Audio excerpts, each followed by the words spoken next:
I met my husband on Facebook. Wow. Chocolate mint vanilla, which was on Facebook. Yes. I wasn't like online dating. Looking at people's stories and stuff, I'm reading and laughing. I'm like, oh, this is just a joke. And I look through the message like, I love you. And I'm like, what the? It sounds weird for someone to just write you a first message and say, I love you. That's like one of the weirdest things you could actually hear. We've been chatting for about 6 months, I think, 6 to 7 months. Okay. He asked me, do you want to visit? And I'm like, no. I was scared. You know what? So in total, I got about 3 visa refusals into about 1.5 years in our relationship, and like we are really not together. He said, "Do you know what? I want to move to Ghana."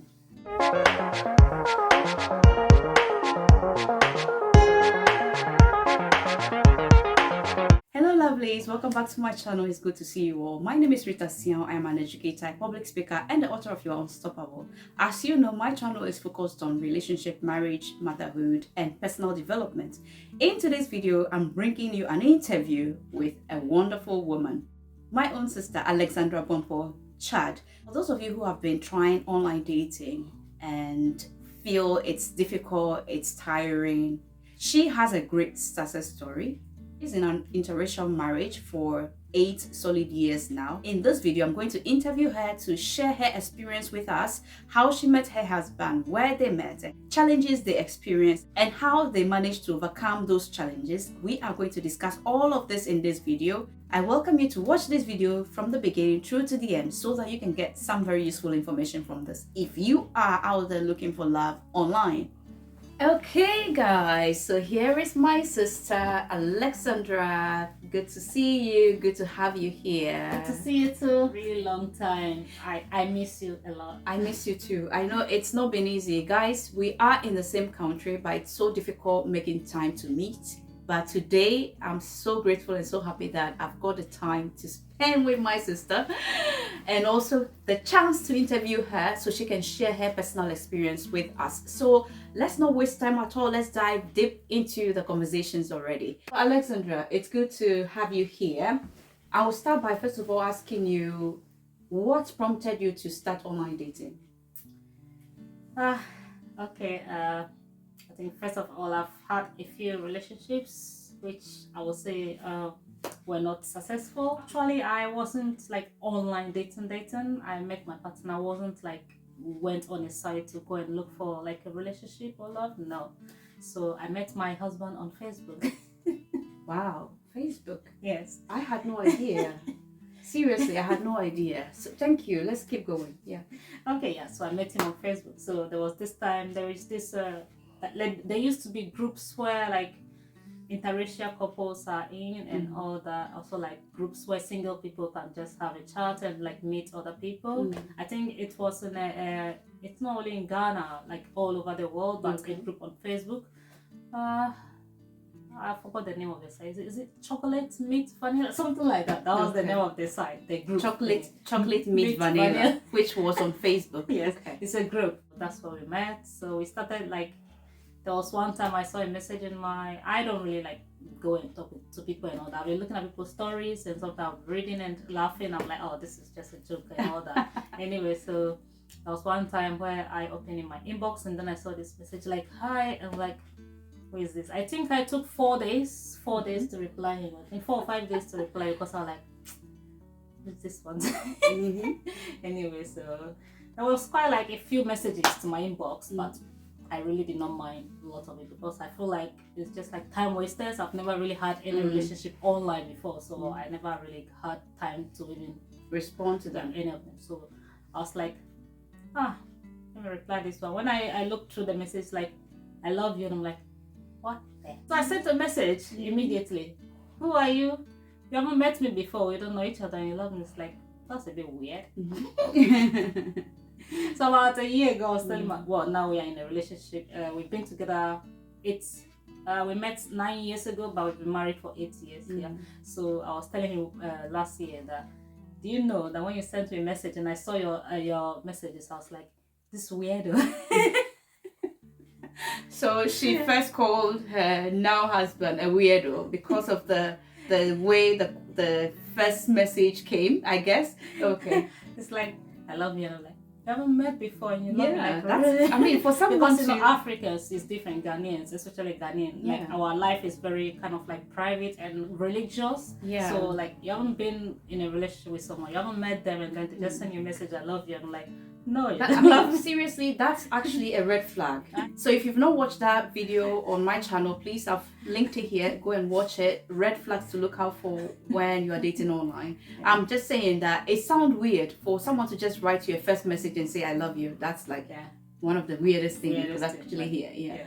So I just replied, and then we started from there chatting, and it never stopped. That day that we had our first conversation, it took about 15 minutes to finish talking, because like he asked me questions and I replied him. I asked about him, what he does, and all that. And I was then in University of Cape Coast, like distant learning. So sometimes I'm in uni, like I'm in school, I'm like work, I'm just like anything that he asked me, I just reply him anyway. So that is how we started. And then along the way he asked me if I could visit him. I'm like, this is so weird.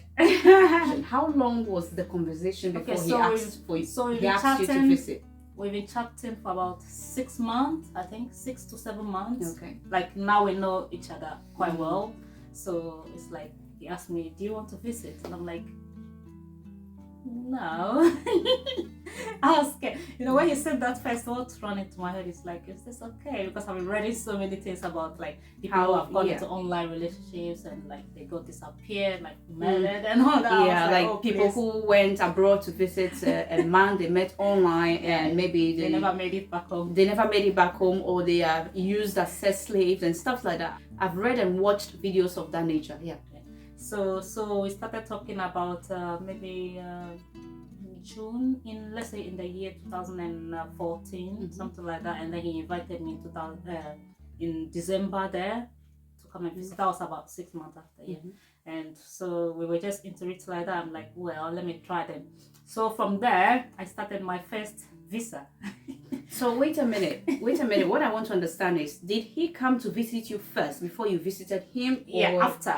So where I'm going now is I tried to visit him, but I couldn't succeed. Okay. Yeah. Good. I see. So how it started, he asked me to come. So after 6, 7 months, when I decided to say, fine, all right, I'll try. So I never even had a passport or anything, because in Ghana we don't really care about those things. We travel up and down Accra and places. We don't really need a passport. So I really did not even know the use of a passport. So well, he told me to go and do a passport, and I said okay. So I went to get a passport done, and then I was ready. So he applied for a visa for me to come and visit him for around Christmas time, that time in 2014. And the first visa got declined. Okay. So that was kind of a blow, because like then he started like, this is not going to work. This is not going to work. I'm also like, yeah, this is not going to work. Yeah. So would you say that was one of the challenges? Would you say getting visa is one of the challenges when it comes to interracial relationships? So he is a British and I'm a Ghanaian African, and to say he's kind of a bit more mature than me. So like to apply for a visa and just like go to somebody stranger who you've never met before and just like that, it raises eyebrow. People begin to think, especially if you are a younger lady and going to meet an older person or an older gentleman, you know, people may feel like, what's happening here? So that's why your visa was declined. Is that what you mean? Yeah, so that wasn't all, because we did not have any much of a history with us. He just applied for the visa for me. To him, it's just easy to apply for any visa and get it. Yeah. So when he just applied, he just put the visa in without really maybe providing. You need to provide maybe details of me, my bank statement, and all that. I mean, my work. I think we did not really. We just applied without any evidence. One of the issues I think happened there is not showing evidence of a relationship happening between you two, because it's just online and you haven't met in person. So I guess that's the issue. Yeah, that's what I would say happened. So after that, he got really upset. I also got upset. About 1 week we were not really talking. He will send hi, I'll ignore him. I'll send hi, sometimes he will reply, and then we are like, well, and then we start all over again. And in 2015 he decided to come and visit me in Ghana. So when he came to Ghana, that was about almost 8-9 months into our relationship. He was there for a while. Actually, we went to my sister in where she was living in Hawaii, Yeah. because I was living there. So I sent him there and we were living with her. So Yeah. that was the first time she Yeah, met I him. remembered you guys And I'm really visited. sure she had even a doubt about him, because she wasn't Well, really sure. the We fact were not is, sure. the fact is, let me be very honest. I didn't have doubts about him, but I was more like, is he sure this is what he wants? And I was protective of my sister. I didn't want her to get hurt. I didn't want her to go into something that would just be like a fling. I wasn't ready to allow my sister to go with someone who just wants to exploit her. That's the word I should use. On the other side, because I know her, when she says she loves, when she makes a choice and a decision, she sticks to it like a glue, like super glue. She doesn't easily change her mind. She had a futuristic expectation, you know. So I was hoping that the gentleman also had the same, yeah. So 2015, 21st of April, we got married. So was that his first visit or his second visit? I think that was the second. Next time he came, you two came to visit us in Volta region, but the second time he came, I was not able to come. You were in Accra then. I was not able to come over, so I couldn't attend the court marriage. Yeah, I remember. I think after we got married, he went back home, and so there, I think a few months after, we planned that fine, I want to visit him. So now that, so all of it seriously, that I thought now that we are maybe a couple, now we have quite a few of a relationship, about maybe a year into our relationship, we have so many, like a lot of conversation and things with us, like, so it will be easier for us to get. So you mean you felt like you now have evidence to prove that you are married couples, you've got marriage certificates, you've got pictures of families and people around to show that you are really serious about this relationship. Okay.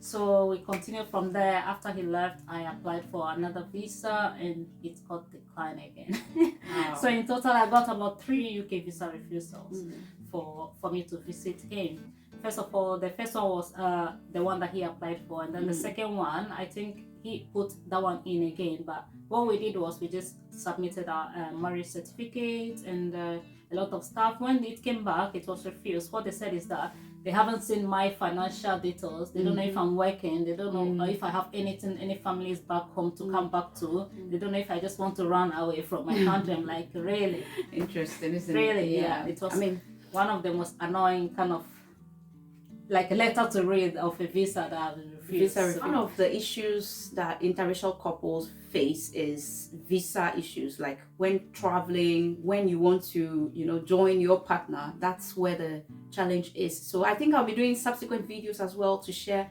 more on that. But I'm so happy that my sister here, Alexandra, is with us today, sharing her experience with us, how she met her husband, what prompted her to go online dating. And it turned out she actually didn't even join any dating sites. It was just Facebook. So if you are new here and watching this video, my name is Rita Siam. This channel is all about relationship, marriage, personal development, and any other content that would empower you as a young woman, as a young man. Any content that I can share to inspire you, to encourage you, to build you up. That's what I share. So keep watching, guys.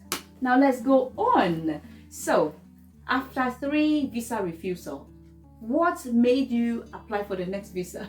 Okay, so after the 3 visa refusals, he said he's had enough, he's fed up.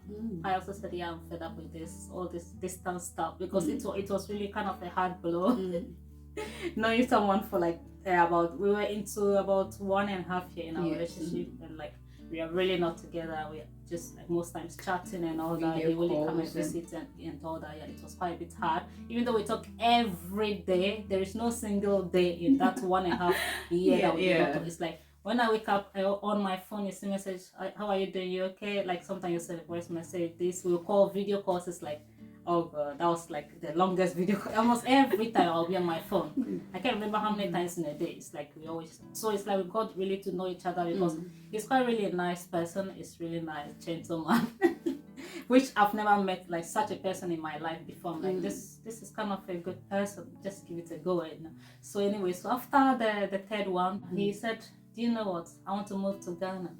And I'm like, what are you talking about? I was happy, but then I was like, what are you talking about? In my head, I'm like, how can somebody live his life at home and come to you?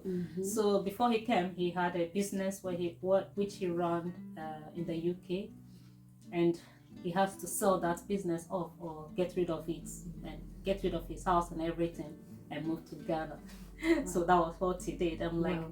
So let me ask you a question. How long did he stay in Ghana? And maybe can you summarize how his experience was in Ghana? anyway, so he came to Ghana in 2016. Yeah, so I rented a place where we were in with my son. We were all living in the house. He came to live in Ghana about maybe 2.5 years or so. I think he moved back in I think 2018, around there. I think, yeah, he was on and off. So he's like, during that time he comes back to the UK, so maybe within a month he travels once back, or within 2-3 months he travels back home because he has family here too. So he was like in between countries, there and Ghana, in and out. So that was our life. But then he really enjoyed his time in Ghana. Of late he's been asking me if we can go back home. I'm like, oh, that's so sweet of him. I'm like, I just want to really finish my course because I'm now a student nurse. I'm almost into, second year now. Hopefully I'll be finishing soon. Like, I just really want to finish my course. Yeah. I mean, guys, this conversation can go on and on and on and on and on. But I think we'd have to summarize it, put it in a way for this one so we can do a next one. So that's what I'm thinking. But now let's see. His life in Ghana, someone who had all his wealth, living a good life in the UK, moving to Ghana. How did he cope with the food? The terrible road. He had a really hard time there, like, let's say, adjusting, because where he comes from, they do have the snows and cold weather, and they are meant for that. But then in Ghana it can be very hot, about 35 degrees, 40 degrees, very hot, and it's like, it's so hard. You know, sometimes he'll go for a walk with my son, who sometimes he is all right, the kid is all right because he's used to the weather, but he's not used to it. Sometimes he'll be feeling sick because of the weather, but he adjusted to it. And then also on the roads, yeah. Britain, they drive on the right hand side. In Ghana, we drive on the left hand side. Yeah. So we finally got a car from the UK to Ghana, and then we've been driving there. One time we were on the road there. Instead of going going the other way on the left, he took the right side. You're like, oh shit. Anyway, it happens. So it's like quite a lot of difficulties adjusting. The food we have there, our food, banquet and stuff, is not his food. You cook it for him, he will try and eat it, but it's not his kind of food. Like, it's so difficult for him to eat that. So we have to live on like salads, tomatoes and all that. I was more into salad and things at home. If you give me raw tomato, I will never eat it. No, thank you. The only time I'll eat raw tomato is grinding it in a pot, with pepper, salt and onions. He has introduced me into, like, for 8 years now, I've been eating salads, so interesting. Anyway, so he adjusted to the life there. I'm so happy to know that he was able to adapt to the situation. And that is what I'm talking about, ladies and gentlemen. If you are looking for love, find someone who is teachable, find someone who is humble enough, find someone who is ready and willing to adapt to your culture. Because when it comes to interracial marriage, one of the major challenges is cultural differences. We were both raised from very different backgrounds. We were both raised different family, different understanding of things, different worldview. So imagine that someone has to live his whole life and come and live your life for 2.5 years. That is someone who is humble. That is someone who is very teachable. That is someone who truly loves you. Who will do that unless he loves you to sell off his business? So I think these are some of the things we should look out for. If you are in a relationship, or you're dating someone online, or you're trying online dating, I hope that you pick a few things from this video to help you. All right, let's go on. So now I want to know, what made you guys move back to the UK? What was the challenge that pushed you to the edge? Like, you felt like, no, it's not working. Along the way in Ghana, my husband fell ill, and it was one of the hard times for us, and he has to move back to the UK, because in the UK they have kind of medical, they have like paid for all their medical in the past, so like it's kind of free, I would say. You don't have to pay when you go to the hospital, you don't have to pay for anything, treatment, because it's all been paid for anyway. So come back here, and if any surgery or anything is free, you don't pay for it. So it was the best kind of option to come, because in Ghana we've never been to any hospital in Ghana before. But then I was into like health and I work, and so I know how the system is. If you don't go into like, let's say, big private hospitals and all that, you not get proper good, you not get proper good treatment and all. Then I said, fine, let's take you back home. That's where that's where your life is, and let's maybe start all over again there. And so I came to the UK in 2016. I think the first time I came with him, he wasn't ill. We came to visit. So yeah, before I got my first visa, he was with me. I was traveling with him to the UK. So that was how I got my first visa. I was granted because I was traveling with him. Do you understand? Yes. Because now I was. I think I remember that time I was in your house to babysit. She came to babysit my son when we left. Yeah. So that was my first visa because I was traveling with him. They can't deny me a visa traveling with my husband. So I was granted, and then we came to visit. So in 2016, when we came to visit, we came back home. After that, I think we came back again in 2017. Again, that was when he fell ill, 2017, when we came back to the UK. And then I've been like on and off. I've been in and out of Ghana and the UK a few times before I decided to finally settle in 2018 when I came back to this place. Why? Well, we start a new life here and see how it all goes. And so that's it. And wow, guys, this has been a very in-depth and interesting interview. I really enjoyed myself. Seriously, I've learned new things about my own sister. I had no idea she met her husband on Facebook. I had no idea until today, guys. Can you imagine? I had no idea. So I guess we are all learning new things. So it means that where you can meet your partner can be anywhere. You can meet your life partner anywhere. So for those of you who are Christians and doubting, my sister is a Christian, I'm a Christian, we are all Christian, her husband is a Christian. Look, you don't have to say, I must meet my partner in church. Let me tell you one secret. Somebody even met her husband on the way to the toilet, public toilet. Can you imagine? Yeah, so you can meet your partner anywhere. But what matters is the kind of person you find, accept, and decide to spend the rest of your life with. So be watchful of characteristics that the person possesses that you feel this is what I'm looking for. So if you've not watched my video as in what to look out for in a man, look here and watch that. And also another video I'll recommend to you is red flags to stay away from. Red flags, yes, and then signs that he's a good man. Watch this video as well. Signs that he's a good man. Watch this videos. I hope that it will help you. Okay, now let's wrap up. When you moved to the UK, what were some of the cultural shock that you experienced? Anyway, first of all, when I came here, I was like one of those, like newbies.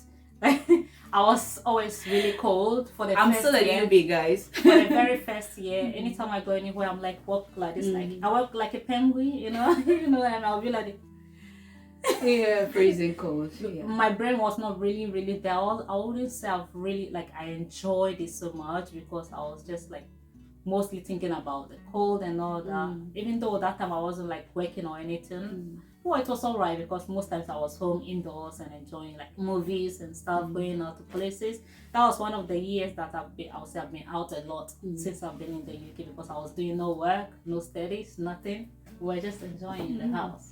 Where we left our old house before we moved in this one. We were just like enjoying it. We had a free mind. I guess that was your honeymoon then. A second honeymoon, I guess. We had a free mind. We had no problems, nothing at all to worry really about much. So it was quite really good. I would say my first year and all that. Well, the other thing that I would say was some of the cultural shocks that you experienced. Like. Well, I thought that when I come here, I will not be welcome because some of the people do say that, English people essentially are kind of not friendly, like risks and all that. But then I did not really meet anything like that. It's been really a good experience. All the people I've come across have been really, really good and quite welcoming and friendly. Even some of them, they just say thank you for so many, nothing, if you understand me, thank you.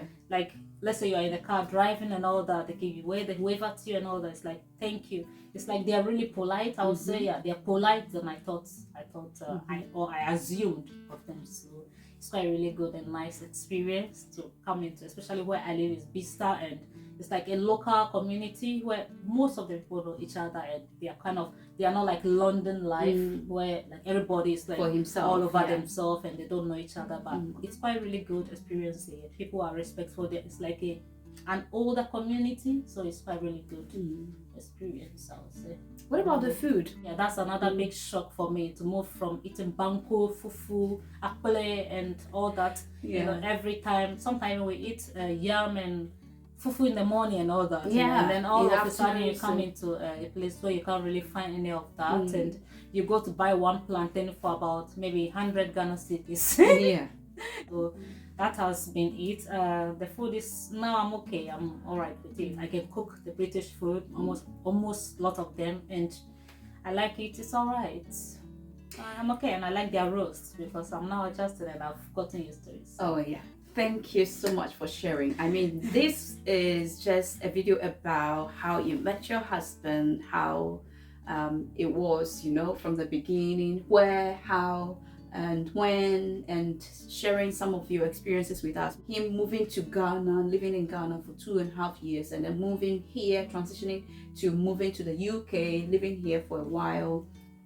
And I'll say I'm very thankful that you have come and you've shared your experience with us. What I want to ask is, what advice do you have for a young man or a young lady out there trying to look for love and struggling? Because I know myself, I was in that position where I've had different broken heart experiences, so much that I got to a point where I gave up on love. Then I had to come back to myself and say, no, I can't give up on love because of somebody else's experience. So what advice do you have for someone who might be going through such terrible broken heart experiences? My advice to them is, you know, when you find someone, sometimes just don't say, this is not okay, just leave it, this will not work. Just give it time, you know. Time kind of sometimes helps. It helps you to understand the person, know who they are, and like get to be like each other's not only companion but him. For me, I've learned a lot from my partner because first of all I gave him the chance to know me, and then And to teach. to teach and learn so many, especially from different cultures. It takes time to get to know people. It doesn't take like 1 year or a few days it takes a long time. It's been 8 years now, and so many things I do tell him, I'm still learning a lot of things from you. You know, sometimes he'll say something, I'm saying, what did you say? About 2-3 times I don't understand what he's saying because it's like language is kind of a bit barrier. I speak English, but his English so fast. Sometimes I was like, come again. And he does like to repeat it, so sometimes. So you know, it's like this kind of things. You just have to get used to things. Guys, I will be doing more videos of this nature of interviews so that it would really help us, not just my sister, but interviewing other people as well. So I encourage you to subscribe to this channel if you've not done that, and also click on the notification bell if you have not done that, so that anytime I have a new video up, you will receive an alert, and then you can follow and learn a lot of things. The question I asked earlier was, what advice do you have for young people out there who are looking for love and being disappointed several times over and over again? And your advice to them was that they should give it time. They should not just give up, but give it time. It takes time to really get to know someone and really find what you want. But now the final question I'll ask is, what advice do you have for young men and young women who may be online dating? I know you met your husband online, but not a dating site, but someone may be on a dating site hoping to find love. So what advice do you have for them? Okay, so my advice is, when you meet someone online, and sometimes the red flags will be there, especially somebody will say like, maybe, can I see like this part of you? Can I see this? Especially some of them will ask, I've seen those of kind of things before, like nude and kind of stuff. My dear, that is definitely a no-no to start with, yeah? And then some of them will start chatting, and then the first hi that they will send is like sending a picture of like themselves. Like really? Their private part. Just get rid of people like that immediately, because no way is that going to work. How many people, ask yourself, have that person done or sent that to already? It's like, that's a bit weird. Yeah. No, it's a no-no. Anyway, don't put yourself, always when you go into a relationship, don't put yourself like down. You know, always set standards. Set standard that this is what I want. This is what the kind of person I want for my life. The person should have this kind of qualities that I want Do you get me? Yeah, I So, get it. yeah, so Thank you so much, guys. That is it. Don't just go there because you feel like you've been disappointed several times, so you are giving online dating a try, and anybody that comes your way, you show anything and flash anything, just with the hope that he would really take you serious. He's just going to play with you and just leave you when he's done. He might be doing this with other women. This is someone who is just sexually exploiting women. A young man as well out there looking for love. I can also just add to what my sister is saying, that there are some women out there too who would like to take advantage of men. Yeah. There are some younger women out there who would like to take advantage of mature men because they feel like they are rich, they have money and all that. No. So be careful. Yeah. When I met my partner, we've been in a relationship for about 2 years or so, and I've never asked him for one Ghana cedis. Yeah. And he has never, like, you know what I mean? I've never ever, because I was not even thinking about that. I don't need it. Even if I don't have it, I don't need it. It's like, it's a relationship. It's not like, it's not a bank. That is it, guys. You are not an ATM for women to come and be asking for money, and you'll be sending money. Please, no. That's a a red serious flag. woman and a real young woman who is looking for love, your finance is not her worry. She is self-sufficient and can fend for herself, can do everything on her own. She is independent before even coming to meet you. So all she's looking for is true love and commitments, seriousness, not your money. But if it is the other way around, know that that is a red flag, guys. Okay, thanks for having me. For those of you who don't know me, my name is Alexandra Buampong. My partner's name is Chad, so I add Chad to my name, but not officially yet. So my channel's name is Alexandra Buampong. Please go and check it out and subscribe, and also show your support. Thank you. Thank you so much for honoring my invitation for this interview. I really enjoyed this interview so much. Please subscribe to her channel. Let's help her channel grow. If you are new here, my name is Rita Sian. I am an educator, a public speaker, and the author of Your Unstoppable. I am so inspired to support women. So if you have not bought my book, which is Your Unstoppable, I'll share the link in the description for you to be able to grab a copy of my book, You Are Unstoppable, to read and inspire yourself. Guys, thank you so much for your time, and I will see you in my next video. Bye.